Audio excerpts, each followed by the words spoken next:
So first of all, if someone says you spent a lot of years in consulting and then you've had a long career in industry, they're basically saying you're really old. They did long this and long that. But separate from this length thing, I think for a lot of the stuff that I'm talking about, consulting is not good.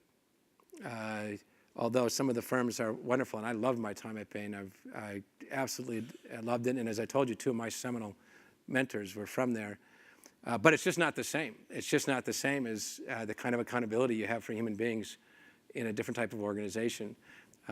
Both the type of people in there and their incredible career mobility that they have and the ambitions they have and all that, and the dynamic is very different. They don't want the gift that you can provide people who make $14 an hour and are never going to retire early.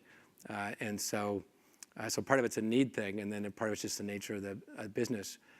So having said that, if you're sensitive to this, so when I was there, I wanted to work on implementation cases. I wanted to work for the clients I thought were the best leaders. And so in that sense, it was great because I got to be exposed to it. It was like going to business school. I got it. Well, I wasn't doing. I was able to, given I wanted it, I got exposed to lots of people from whom I learned a huge amount. But it was because of my career path at that point, as opposed to something that would be available to everyone. It could be if they was pursued. And having said that, I want to go back. For me, so the question as to a lot of this kind of leadership philosophy stuff, that's the answer. As to whether or not my business career is better off because I did it, I think the answer is an unambiguous yes. That there's, very crudely stated, there's sort of two groups of people, which of course is always wrong. There's people who are really smart and going to not be so good at managing, getting stuff done, managing organizations, relating to people.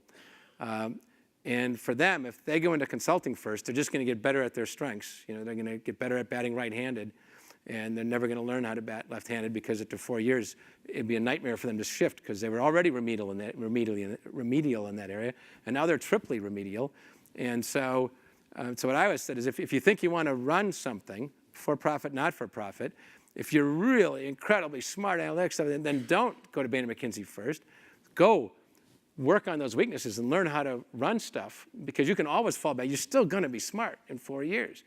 You're still going to be analytical. And you can't miss that growth opportunity for working on your weaknesses, because you need to have some of all of that if you want to be a good general manager, CEO.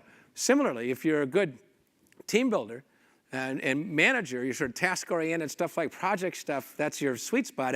But God, you sort of marvel at how some other people can do a case in half the time that you do, and they get every important point, and you only got 2/3. Then I say, get your butt into consulting, because then you work on that. And so I think it's very much a situation, person-specific answer. And for me, I needed to be more strategically aggressive in how I thought. I needed to be more conceptual. I needed to do better at coming up with paradigms that were collectively exhaustive and mutually exclusive. So for me, it was a gift. And for me to shift into management was like, okay, I was born to raise that, to play that sport. A lot to learn, but that just fits with my natural athletic orientation. Cambiar vidas, Change lives. change organizations, Change दुनिया में बदलाव. Change the world.